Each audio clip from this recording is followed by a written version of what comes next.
जय हिंद साथियों, आप देख रहे हैं अपनी YouTube channel Eklavya online classes पे।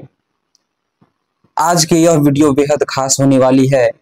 आप बिना लिखे बिना रटे 1 नैनो सेकंड में अपने एग्जाम हॉल में क्वेश्चन को टिक कर पाएंगे। आप इस वीडियो में बने रहिए। मैं हूं आपका संतोष सर। तो प्यारे छात्रों, क्वेश्चन नंबर 1 कह रहा है कि प्रकाश कौन सा तरंग है। तो प्रकाश जो होता है वो अनुप्रस्थ या चुंबकीय तरंग होता है। दूसरा नंबर क्वेश्चन कह रहा है प्रकाश गमन करती है। प्रकाश गमन करती है। तो प्यारे बच्चों, प्रकाश जो है गमन करती है हमेशा सीधी रेखा में। किस रेखा में गमन करती है? सीधी रेखा में। प्रकाश हमेशा किस रेखा में गमन करती है? सीधी रेखा में। प्रकाश की चाल सबसे अधिक किस में होती है? तो प्रकाश की चाल सबसे अधिक निर्वात में होती है, या निर्वात बोल सकते हैं या हवा बोल सकते हैं। प्रकाश की जो चाल होती है सबसे अधिक जो होती है वो हवा या निर्वात में होती है। प्रकाश की चाल सबसे अधिक किस में होती है? हवा या निर्वात में होती है। अगला क्वेश्चन है कि निर्वात में किसकी चाल कितनी होती है? निर्वात में निर्वात में प्रकाश की चाल कितनी होती है? तो निर्वात में प्रकाश की चाल जो होती है 3 × 10⁸ मीटर प्रति सेकेंड होती है, या 3 लाख किलोमीटर प्रति सेकेंड भी बोल सकते हैं। 3 × 10⁸ मीटर प्रति सेकेंड होता है। प्यारे बच्चों, प्रकाश की जो चाल होती है 3 × 10⁸ मीटर प्रति सेकेंड होती है। अगला क्वेश्चन नंबर 5 है प्रकाश के परावर्तन के कितने नियम होते हैं? तो प्रकाश परावर्तन के 2 नियम होते हैं। प्रकाश परावर्तन के 2 नियम होते हैं। फिर अगला नंबर क्वेश्चन कह रहा है कि प्रकाश परावर्तन के नियम से निर्धारित होता है। तो प्रकाश परावर्तन के नियम से निर्धारित होता है आपतन कोण बराबर परावर्तन कोण। आपतन कोण बराबर परावर्तन कोण। समतल दर्पण द्वारा बना प्रतिबिंब होता है। तो समतल दर्पण द्वारा बना प्रतिबिंब होता है काल्पनिक होता है। समतल दर्पण द्वारा बना प्रतिबिंब कैसा होता है? काल्पनिक होता है।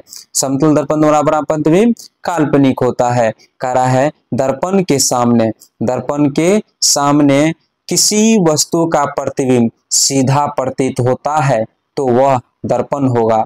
दर्पण के सामने किसी भी दूरी पर स्थित वस्तु का प्रतिबिंब सीधा प्रतीत होता है तो वह दर्पण होगा, या तो समतल या तो उत्तल। दर्पण के सामने किसी भी दूरी पर स्थित वस्तु का प्रतिबिंब सीधा प्रतीत होता है तो वह दर्पण होगा, या तो समतल या तो उत्तल।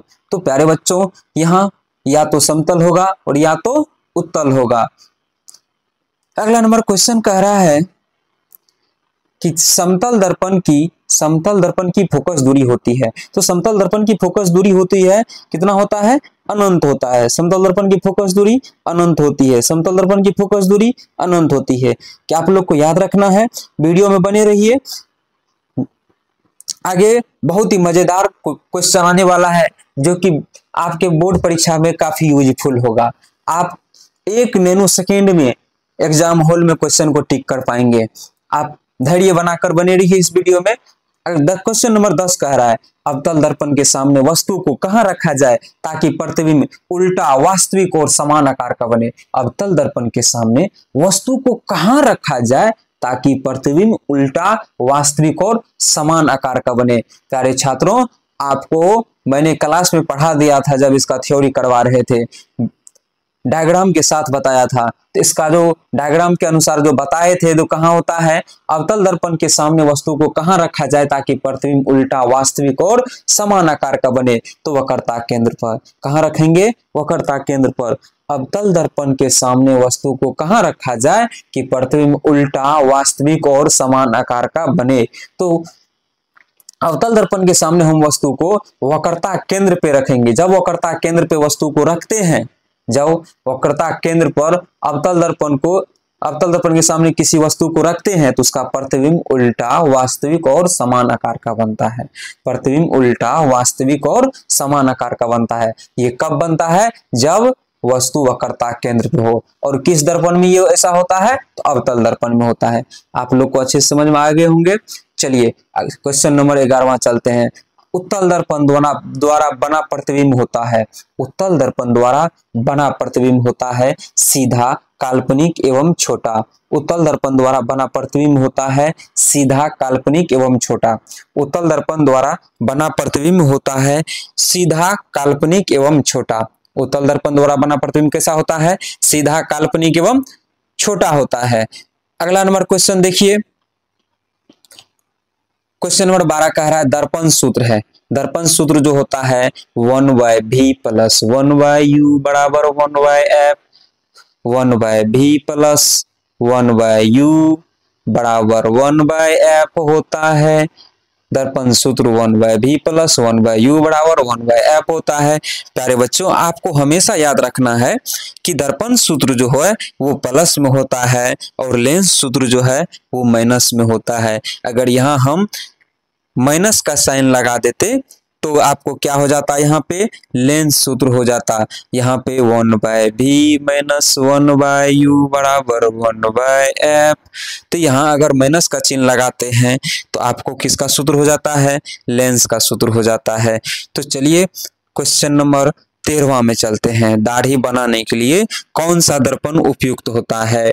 दाढ़ी बनाने के लिए कौन सा दर्पण उपयुक्त होता है? तो दाढ़ी बनाने के लिए आपको अवतल दर्पण का उपयोग होता है। किस दर्पण का उपयोग होता है? तो अवतल दर्पण का। दाढ़ी बनाने के लिए किस दर्पण का उपयोग होता है? तो अवतल दर्पण का। क्वेश्चन नंबर 14वां कह रहा है कि उत्तल लेंस सूत्र है। उत्तल लेंस सूत्र है। अभी तुरंत हम समझाए थे आप लोग को कि लेंस हमेशा लेंस का सूत्र माइनस में होता है और दर्पण का सूत्र प्लस में होता है। क्या आपको क्वेश्चन नंबर 12 और क्वेश्चन नंबर 14 दिखाई दे रही है? तो लेंस का सूत्र हमेशा याद रखना है 1/v माइनस 1/u बराबर 1/f होती है और दर्पण का सूत्र 1/v प्लस 1/u बराबर 1/f होता है। क्या आपको समझ में आ रही है? चलिए आगे बढ़ते हैं। आगे क्वेश्चन नंबर 15 कह रहा है कि किसी कार्य के अग्रदीप में प्रयुक्त दर्पण है। किसी भी कार्य के जो है आगे जो दर्पण का उपयोग होता है, किस दर्पण का उपयोग होता है? किसी भी कार के अगले हिस्सा में, जिस जहां लाइट लगा हुआ रहता है, जहां बैठे रहते हैं स्टिंग के सामने, वहां पे कौन सा दर्पण लगल रहता है? तो उत्तल दर्पण। किसी भी कार के अग्रदीप में आगे में कौन सा दर्पण का उपयोग होता है? तो उत्तल दर्पण का। क्या आप कार में बैठे हैं? तो अगर कार में बैठे हैं तो लिखिए यस गुरुजी, हम कार में बैठे हैं। हमको पता चल जाएगा कि मेरे कितने लाडलों ने कार पे बैठे हुए हैं, कार पे बैठे हैं कभी न कभी। तो चलिए हम क्वेश्चन इसी कड़ी में आगे बढ़ते हैं। किस दर्पण का उपयोग गाड़ियों के साइड मिरर के रूप में होता है? किस दर्पण का उपयोग गाड़ियों में साइड मिरर के रूप में होता है? तो प्यारे छात्रों, क्या आपने मोटरसाइकिल चलाया है? क्या आपने मोटरसाइकिल चलाया है? तो मोटरसाइकिल में देखिएगा, जब साइड में आईना लगा हुआ रहता है, वो जो आईना होता है ना, वो उत्तल दर्पण का होता है। किस दर्पण का उपयोग गाड़ियों में साइड मिरर के रूप में होता है? तो गाड़ियों के साइड मिरर में जो दर्पण का उपयोग होता है तो वो उत्तल दर्पण का होता है। किस दर्पण का होता है? उत्तल दर्पण का। गाड़ियों के साइड मिरर में किस दर्पण का हम उपयोग करते हैं? तो उत्तल दर्पण का। हमेशा याद रखना है कि गाड़ियों के साइड मिरर में, जिस आईने से आप पीछे की वस्तु को देखते हैं, तो वो जो दर्पण होता है ना, वो उत्तल दर्पण का होता है। हमेशा याद रखना है कि गाड़ियों के साइड मिरर के रूप में जो है उत्तल दर्पण का उपयोग होता है। क्वेश्चन नंबर 17वां कह रहा है कि नई कार्तीय परिपथ के अनुसार दर्पण के सामने रखे गए बीम की दूरी ली जाती है। नई कार्तीय परिपथ के अनुसार दर्पण के सामने रखे गए बीम की दूरी ली जाती है। तो हमेशा क्या ले जाता है? ऋणात्मक। नई कार्तीय परिपथ के अनुसार दर्पण के सामने रखे गए बीम की दूरी ली जाती है। तो कहां से ली जाती है? तो ऋणात्मक से ली जाती है। नई कार्तीय चिन्ह परिपथ में कहां से दूरी, सभी दूरी कहां से ली जाती है? तो ऋणात्मक से ली जाती है। कहाँ से? ऋणात्मक से ली जाती है। किस दर्पण की फोकस दूरी धनात्मक होती है? किस दर्पण की फोकस दूरी धनात्मक होती है? तो उत्तल दर्पण की फोकस दूरी क्या होती है? धनात्मक होती है। हमेशा याद रखना है प्यारे बच्चों कि किस दर्पण की फोकस दूरी धनात्मक होती है? तो उत्तल दर्पण की फोकस दूरी धनात्मक होती है। यदि किसी वस्तु का आवर्धन ऋणात्मक है तो उस प्रतिबिंब की प्रकृति क्या होगी? यदि किसी के वस्तु का आवर्धन ऋणात्मक हो तो उस वस्तु की प्रकृति क्या होगी? देखिए, आवर्धन का परिभाषा जो होता है, प्रतिबिंब की सूत्र जो होता है, प्रतिबिंब की ऊंचाई बटे वस्तुबिंब की ऊंचाई को आवर्धन कहते हैं। प्रतिबिंब की ऊंचाई व वस्तुबिंब की ऊंचाई। यहाँ पे देखिए, आवर्धन ऋणात्मक है तो, आवर्धन क्या है? ऋणात्मक है तो उस प्रतिबिंब की प्रकृति क्या होगी? तो वास्तविक और उल्टा, वास्तविक और उल्टा होगा। उस प्रतिबिंब की प्रकृति क्या होगी? वास्तविक होगा और उल्टा होगा। मतलब कि आप आंख से देख भी रहे होंगे लेकिन वो क्या होगा? उल्टा होगा। क्या होगा? उल्टा होगा। चलिए क्वेश्चन नंबर 20वां पे देखते हैं। दंत विशेषज्ञ किस दर्पण का उपयोग, दंत विशेषज्ञ किस दर्पण का उपयोग मरीजों के दांतों का बड़ा प्रतिबिंब देखने के लिए करते हैं? दंत विशेषज्ञ किस दर्पण का उपयोग मरीजों के दांतों का बड़ा प्रतिबिंब देखने के लिए करते हैं? तो अवतल दर्पण का। किस दर्पण का? तो अवतल दर्पण का। दंत विशेषज्ञ किस दर्पण का उपयोग मरीजों के दांत, नाक, कान, आंख को देखने के लिए करते हैं? तो अवतल दर्पण का। प्यारे बच्चों, जब आप दांत का ऑपरेशन करवाने के लिए जाइएगा तो आपको डॉक्टर साहब क्या करेंगे? मुंह में एक आईना टाइप से देंगे। जब मैंने भी गया था डॉक्टर के पास दांत का ऑपरेशन करवाने के लिए तो हमको भी दिया था मुंह में। तो हम डॉक्टर साहब से पूछे थे क्या ये अवतल दर्पण है? तो बोले हाँ हाँ ये अवतल दर्पण है। तो रोगियों को जो नाक, कान, आंख, दांत का जो देखने के लिए उपयोग करते हैं, जो देखने से उस अवतल दर्पण से क्या होता है? रोगी का नाक, कान जो होता है देखने में सुलभ होता है, वो बड़ा बड़ा प्रतिबिंब दिखाई देता है। कि क्वेश्चन नंबर 21वां कह रहा है, गोलीय दर्पण की परावर्तक पृष्ठ की वृत्ताकार सीमा रेखा का व्यास कहलाता है। गोलीय दर्पण के परावर्तक पृष्ठ की वृत्ताकार सीमा रेखा का व्यास कहलाता है गोलीय दर्पण का द्वारक कहलाता है। क्या कहलाता है? गोलीय दर्पण का द्वारक कहलाता है। गोलीय दर्पण परावर्तक पृष्ठ की वृत्ताकार सीमा का क्या कहलाता है? तो सीमा रेखा का व्यास कहलाता है। तो ये किसका कहलाता है? गोलीय दर्पण का द्वारक का। किसका? गोलीय दर्पण का द्वारक का। तो क्वेश्चन नंबर 22वां आप चलते हैं। हजामत के लिए किस दर्पण का उपयोग होता है? हजामत के लिए किस दर्पण का उपयोग होता है? तो मेरे लल्ला, वो हजामत के लिए जो है, हजामत बोला जाए तो दाढ़ी बनाने के लिए। आजकल तो दाढ़ी फैशन हो गया है, दाढ़ी लोग कटाता नहीं है। तो हजामत के लिए किस दर्पण का उपयोग होता है? तो अवतल दर्पण के लिए। हजामत के लिए किस दर्पण का उपयोग करेंगे हम? तो अवतल दर्पण के लिए। किस दर्पण का? अवतल दर्पण का। तो चलिए, सॉरी बच्चा जी, फॉल्टिंग विंडो खुल गया। अरे भाई खुल जा।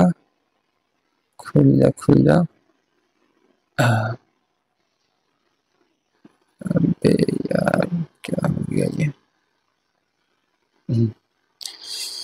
सॉरी।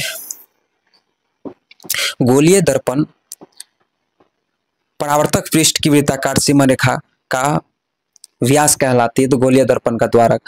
फिर अगला नंबर क्वेश्चन कह रहा है कि हजामत के लिए किस दर्पण का उपयोग होता है? तो अवतल दर्पण के लिए। हजामत बोले तो दाढ़ी, जब आप सैलून में दाढ़ी बनाने के लिए जाते हैं तो वहां जो दर्पण लगा हुआ रहता है वो अवतल दर्पण लगा हुआ रहता है। कौन सा दर्पण रहता है मेरे लल्ला? कौन सा दर्पण रहता है? आप कमेंट सेक्शन में लिखो कौन सा। देखते हैं कौन बच्चे पहले कमेंट करता है। हजामत के लिए किस दर्पण का उपयोग होता है? तो अवतल दर्पण का। किसका होता है? अवतल दर्पण का होता है। काल्पनिक प्रतिबिंब होती है, काल्पनिक प्रतिबिंब होती है सीधा। कैसा होता है काल्पनिक प्रतिबिंब? तो सीधा होता है। काल्पनिक प्रतिबिंब कैसा होता है रे बच्चा? सीधा होता है मेरे लल्ला। काल्पनिक प्रतिबिंब कैसा होता है? सीधा। गोलीय दर्पण की फोकांतरण एवं वक्रता त्रिज्या के बीच संबंध है। गोलीय दर्पण की फोकांतर एवं वक्रता त्रिज्या का बीच के जो संबंध है, F बराबर R/2, F बराबर R/2। गोलीय दर्पण और गोलीय दर्पण की फोकांतर एवं वक्रता त्रिज्या के बीच जो संबंध होगा ना वो F बराबर r/2 होगा। क्या होगा? F बराबर r/2 होगा। चलिए इसी कड़ी में अगले क्वेश्चन देखते हैं। किस बीम का अवतल दर्पण किसी बीम का अवतल दर्पण द्वारा बना प्रतिबिंब आभासी, सीधा तथा बड़ा पाया गया तो वस्तु की ऊंचाई कहाँ होनी चाहिए? दर्पण के ध्रुव तथा मुख्य फोकस के बीच। किसी बीम का अवतल दर्पण द्वारा बना प्रतिबिंब आभासी, सीधा तथा बड़ा पाया गया तो वस्तु की स्थिति कहाँ होनी चाहिए? तो दर्पण के ध्रुव तथा मुख्य फोकस के बीच होना चाहिए। कहाँ होना चाहिए? दर्पण के ध्रुव तथा मुख्य फोकस के बीच होना चाहिए। कहाँ होना चाहिए? दर्पण के ध्रुव तथा मुख्य फोकस के बीच होना चाहिए। क्या आप लोग कॉपी कलम लेके बैठे हैं ना? सभी बच्चे कॉपी कलम पे नोट करेंगे इस क्वेश्चन को, बहुत ही इंपॉर्टेंट है, ध्यान देंगे। अगर किसी बच्चे को ये नोट्स चाहिए तो आप हमारे व्हाट्सएप नंबर है 9798796315, आप हमारे व्हाट्सएप पे मैसेज कीजिए, आपको प्रोवाइड किया जाएगा। आप अगर इस का ऑब्जेक्टिव लेना चाहते हैं, इसका पीडीएफ लेना चाहते हैं तो पीडीएफ के लिए आपको मेरा मोबाइल नंबर है 9798796315। इस पे आप हाई लिख के भेजिए, आप अपना नाम भी लिख के भेजना और उसके बाद हम आपको ये पीडीएफ प्रोवाइड करवा देंगे। अगर किसी बच्चे को चाहिए तो कमेंट सेक्शन में लिखिएगा यस सर हमको पीडीएफ चाहिए, और व्हाट्सएप नंबर पे मैसेज करना है। ठीक है, बढ़ते हैं आगे। करेक्ट, किस दर्पण से दूर की वस्तु का प्रतिबिंब सदैव सीधा होता है? किस दर्पण से दूर की वस्तु की प्रतिबिंब सदैव क्या होता है रे? सीधा होता है। तो सीधा जो होता है ना, या तो समतल या तो उत्तल। हमेशा अगर सीधा रहेगा तो या तो समतल होगा या तो उत्तल होगा। अवतल दर्पण की फोकस दूरी होती है, अवतल दर्पण की फोकस दूरी होती है तो ऋणात्मक होता है। अवतल दर्पण की फोकस दूरी कैसा होता है? ऋणात्मक होता है। किस दर्पण से हमेशा वस्तु से छोटा प्रतिबिंब प्राप्त होता है? किस दर्पण से हमेशा वस्तु से छोटा प्रतिबिंब प्राप्त होता है? तो उत्तल दर्पण होगा। कौन सा दर्पण होगा? उत्तल दर्पण होगा। किस दर्पण से हमेशा वस्तु से छोटा प्रतिबिंब प्राप्त होता है? तो उत्तल दर्पण से। वायु में प्रकाश की चाल निर्वात की अपेक्षा होती है तो कम होती है। वायु में प्रकाश की चाल कह रहा है, वायु में प्रकाश की चाल निर्वात की अपेक्षा होती है तो हमेशा क्या होती है? कम होती है। वायु में प्रकाश की चाल निर्वात की अपेक्षा होती है तो हमेशा क्या होती है? कम होती है। क्या होती है? कम। अब देखिए, प्रकाश की चाल विभिन्न माध्यम में होती है। प्रकाश की चाल विभिन्न माध्यम में होती है तो भिन्न भिन्न होता है। प्रकाश का चाल मान लीजिए पानी में कुछ और रहता है, वहां सघन से विरल में जाता है, विरल से सघन में आता है, और वैसे नॉर्मली देखिएगा तो प्रकाश का चाल और कुछ है। तो हर एक जगह जो है ना प्रकाश का चाल क्या होता है? एक जैसा नहीं होता है। भिन्न भिन्न होता है। प्रकाश की चाल जो है ना हर माध्यम में क्या होता है? भिन्न भिन्न होता है। तालाब का जल कम गहरा दिखाई देने का क्या कारण है? तालाब में जब आप पैर को रखिएगा ना, तालाब को बाहर से देखिएगा तो आपको लगेगा कि कम गहरा है, जब घुसिएगा तो पता चलेगा कि ससुरा डूबिए गया है। क्या बताएंगे भाई? यहाँ देखिए, तालाब का जल कम गहरा दिखाई देने का कारण क्या है? प्रकाश का अपवर्तन। क्या है? प्रकाश का अपवर्तन। तालाब का जल कम जो गहरा दिखाई देने का कारण है तो प्रकाश का अपवर्तन के कारण जो है ना आपको कम दिखाई पड़ता है। जब उस पानी में पेड़ को रखिएगा ना तो आपको लगेगा कि पेड़ मेरा छोटा हो गया है। एक बार हम भी नदी में घुसे, हमको तो बड़ा चिंता हो गया कि अरे यार मेरा पेड़ कैसे छोटा हो गया, है ना। जब हम पढ़े तब पता चला कि अरे यार ये तो प्रकाश का अपवर्तन है ना। तो आज से आप लोग भी जान लीजिए कि तालाब के जल में कम गहरा दिखाई देने का जो कारण होता है ना वो होता है प्रकाश का अपवर्तन होता है। तालाब का जल अगर कम गहरा दिखाई देने का कारण है तो वो प्रकाश का अपवर्तन होता है। आप लोग इस वीडियो में बने रहिए, भागिए मत। देखिए आप काहे बंद कर रहे हैं? वीडियो को बंद मत कीजिए, आप बने रहिए। वीडियो हमको सब कुछ दिखाई दे रहा है।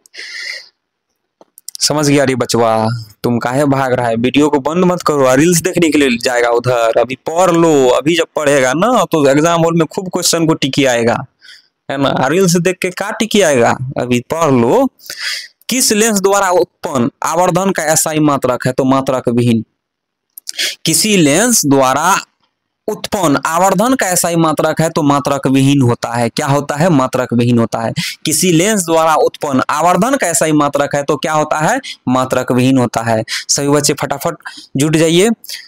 कह लेंस के मुख्य फोकस की संख्या होती है, लेंस के जो मुख्य फोकस की संख्या होती है तो 2 होती है।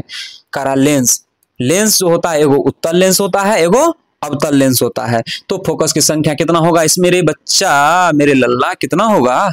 बोलो, कुछ तो बोलो, मुंह तो खोलो। नहीं खुलेगा रे। देखो अवतल लेंस का आवर्धन m बराबर होता है तो m बराबर v/u, m बराबर क्या होता है? v/u होता है। अवतल लेंस का आवर्धन m बराबर होता है, m बराबर क्या हो जाएगा?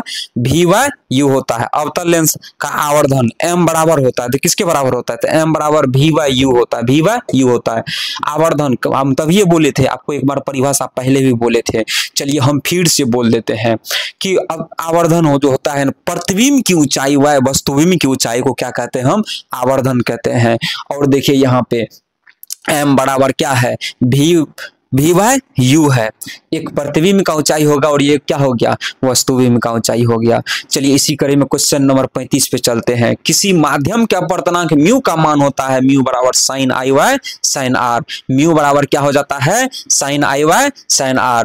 आपसे मेरा वादा है, अगर आज आप अपना 1 घंटा हमको देते हैं ना, तो आप जब जाइएगा ना एग्जाम हॉल में तो फिजिक्स से एक भी क्वेश्चन नहीं छूटेगा। ये मेरा चैलेंज है। अगर छूट गया ना तो संतोष सर आज से पढ़ाना छोड़ देगा। आप आके हमको बोलिएगा कि सर आपका पढ़ाया हुआ नहीं फंसा। समझ रहे हैं मेरे बात को? तो आप लोग वीडियो में बने रहिए और कॉपी कलम को अपने पास रखिए और एक एक क्वेश्चन को नोट कीजिए, ठीक है? चलिए अगला क्या कह रहा है क्वेश्चन, किसका अपवर्तनांक सबसे अधिक होता है? तो हीरा का जो होता है ना सबसे अधिक अपवर्तनांक होता है। हीरा का अपवर्तनांक सबसे अधिक होता है। कहेगा किसका अपवर्तनांक सबसे अधिक होता है? तो हीरा का अपवर्तनांक सबसे अधिक होता है। समझ में आ रहा है कि नहीं आ रहा है? अगर पूछ दे बच्चा कि किसका अपवर्तनांक सबसे अधिक होगा तो वो होगा हीरा का होगा। किसका होगा? हीरा का। किस लेंस को अभिसारी लेंस कहते हैं? तो उत्तल लेंस को। किस लेंस को अभिसारी लेंस कहते हैं? तो उत्तल लेंस को कहते हैं अभिसारी लेंस को। कौन से लेंस को कहते हैं बच्चा रे? अरे मेरे लल्ला, किस लेंस को कहते हैं? तो किस लेंस को अभिसारी लेंस कहते हैं? तो उत्तल लेंस को कहते हैं। किसको कहते हैं? उत्तल लेंस को कहते हैं। चलिए अगला क्वेश्चन को देखते हैं कि किस लेंस को अपसारी लेंस कहते हैं? किस लेंस को अपसारी लेंस कहते हैं? तो किस लेंस को अपसारी लेंस कहेंगे भैया? तो मेरे भाई यहाँ पे उत्तल लेंस को अभिसारी लेंस कहते हैं और अवतल लेंस को अपसारी लेंस कहते हैं। क्या आपको हम क्लास में भी पढ़ाए हैं, है ना? देखिए कोई बच्चा दूसरे जगह भी पढ़े होंगे तो आपको सर ने पढ़ाया होगा कि उत्तल लेंस को अभिसारी लेंस कहते हैं और अवतल लेंस को अभिसारी लेंस कहते हैं, अपसारी लेंस कहते हैं।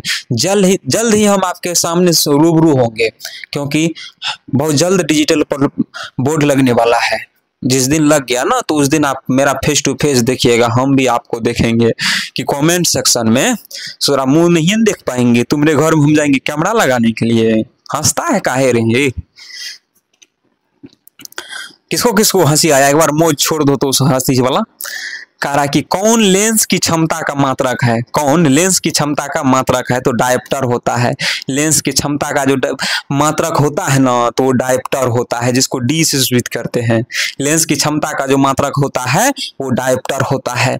क्या आपको समझ में आ रहा है? तो अगला क्वेश्चन को देखते हैं। किस लेंस की फोकस दूरी क्या होता है? किस लेंस की फोकस दूरी धनात्मक होता है? सॉरी किस लेंस की फोकस दूरी धनात्मक होती है? तो उत्तल लेंस की। किस लेंस की फोकस दूरी धनात्मक होती है? तो उत्तल लेंस की। और कहेगा किस लेंस की फोकस दूरी ऋणात्मक होती है? तो अवतल लेंस की। आप याद रखिएगा इस क्वेश्चन को, इतना इंपॉर्टेंट है ये ससुरा, किधरों से आगे टकरा जाता, चाहे फर्स्ट शिफ्ट में हो कि सेकेंड शिफ्ट में हो, टकराना है ये है इसको, है ना? तो बड़ा ही इंपॉर्टेंट क्वेश्चन है। हम तो कहते हैं इसमें जितना भी क्वेश्चन हम सेट किए हैं ना बिना निचोड़ के किए हैं, एक पे एक क्वेश्चन है ना? आप मिलाइएगा ना, प्रीवियस ईयर का क्वेश्चन लगाइएगा, देखिएगा आपको कैसा बनता, कितना बनता है फिजिक्स से। तब याद कीजिएगा, आके वीडियो में कमेंट कीजिएगा कि सर हमसे बना है क्वेश्चन, ठीक है? कह रहा किस माध्यम की प्रकाश किस माध्यम में प्रकाश की चाल अधिकतम होती है? तो निर्वात में। किस माध्यम में प्रकाश की चाल अधिकतम होती है? तो निर्वात में होता है। कहता है किस माध्यम में प्रकाश की चाल अधिकतम होती है? तो निर्वात में होती है। किस में होती है? निर्वात में। शब्दकोश के छोटे अक्षर को पढ़ने के लिए किस लेंस का उपयोग करना पसंद करेंगे? कह रहा है शब्दकोश के छोटे अक्षर को पढ़ने के लिए किस लेंस का उपयोग करना पसंद करेंगे? तो 5 सेंटीमीटर। देखिए, अगर सबसे छोटा अक्षर को पढ़ना है ना, तो किस लेंस का उपयोग करना पसंद करेंगे? तो उत्तल लेंस को करेंगे। उसमें भी क्या 5 सेंटीमीटर तक। कितने सेंटीमीटर? 5 सेंटीमीटर। करा किस लेंस का उपयोग करना पसंद करेंगे? किसको पढ़ने के लिए? शब्दकोश के छोटे अक्षर को, मतलब शब्द जो होता है ना, उसके छोटा अक्षर को अगर पढ़ना है ना, तो उसके लिए हम जो है ना उत्तल लेंस का उपयोग करते हैं। किसका उपयोग करते हैं? उत्तल लेंस का। हाय गर्मी, क्या इतना गर्मी है ना, मत पूछिए। एक उत्तल लेंस की फोकस दूरी 20 सेंटीमीटर है। इसकी क्षमता क्या होगी? जानते हैं आज कितना गर्मी है, फिर भी हम क्लास ले रहे हैं, है ना। हम चाहते हैं कि मेरा बच्चा जो है ना इस बार 450 पार करे, टॉप 10 में है मेरा बच्चा जो है, बिहार टॉप हम भी दे, है ना। आशा अपेक्षा मेरा है कि एक उत्तल लेंस की फोकस दूरी 20 सेंटीमीटर है, तो इसकी क्षमता क्या होगी? तो इसका क्षमता जो होगा क्या होगा? +5D होगा। क्या हो जाएगा? +5D हो जाएगा। ये न्यूमेरिकल है, न्यूमेरिकल भी आप लोग को हम बताए थे, कहिएगा तो यहां भी बता देंगे, है ना। चलिए अगला क्वेश्चन देखते हैं। कौन सा पदार्थ लेंस बनाने में प्रयुक्त नहीं किया जा सकता है? कौन सा पदार्थ लेंस बनाने में प्रयुक्त नहीं किया जा सकता है? तो मिट्टी। मिट्टी से आप लेंस नहीं बना सकते हैं, समझे कि नहीं समझे। मिट्टी से जो है ना आप लेंस नहीं बना सकते हैं। प्रकाश का अपवर्तन के कितने नियम होते हैं? प्रकाश के अपवर्तन का जो नियम होता है ना बच्चा, वो 2 होता है। कितना होता है? 2 होता है। अरे भाग रहा है का? लिखो है क्वेश्चन, लिखिए भाई, लिखिए, लिख डालो ना, कहीं जाना है क्या? नहीं ना। प्रकाश के अपवर्तन के कितने नियम होते हैं? तो 2 होते हैं। चलिए आज 50 क्वेश्चन को करना है। प्रकाश के अपवर्तन के कितने नियम होते हैं? तो 2 नियम होते हैं। प्रकाश के अपवर्तन के कितने नियम होते हैं? तो 2 नियम होते हैं। किस लेंस के द्वारा किसी काल्पनिक प्रतिबिंब बनते हैं? किस लेंस के द्वारा सिर्फ, सॉरी क्वेश्चन पढ़ने में मिस्टेक हो गया था। किस लेंस के द्वारा सिर्फ काल्पनिक प्रतिबिंब बनते हैं? तो अवतल लेंस के द्वारा जो है ना काल्पनिक प्रतिबिंब बनते हैं।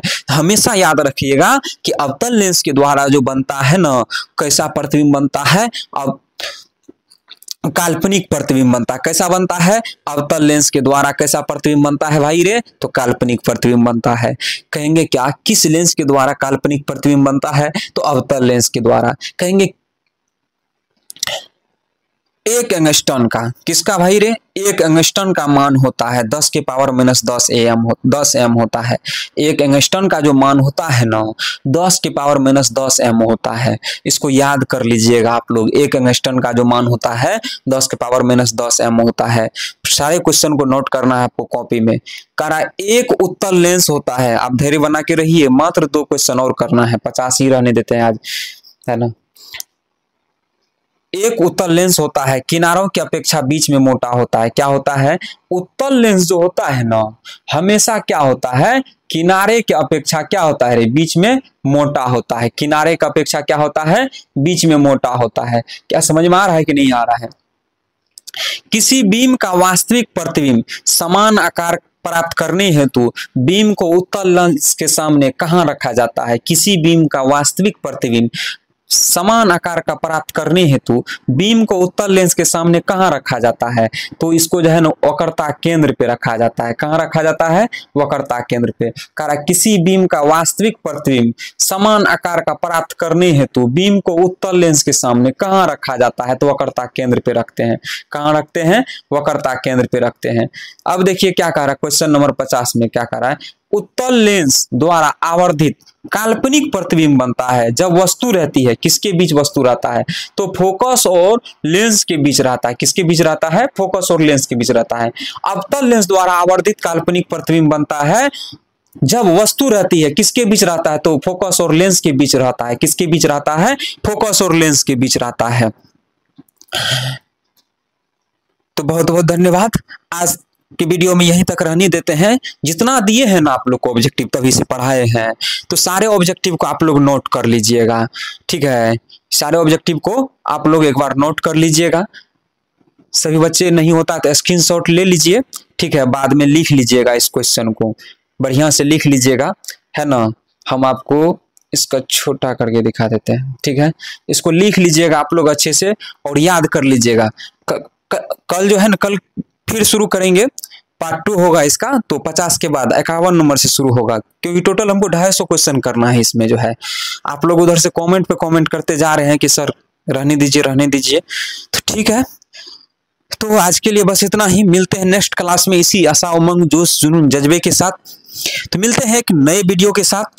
आज के लिए इतना ही, जय हिंद।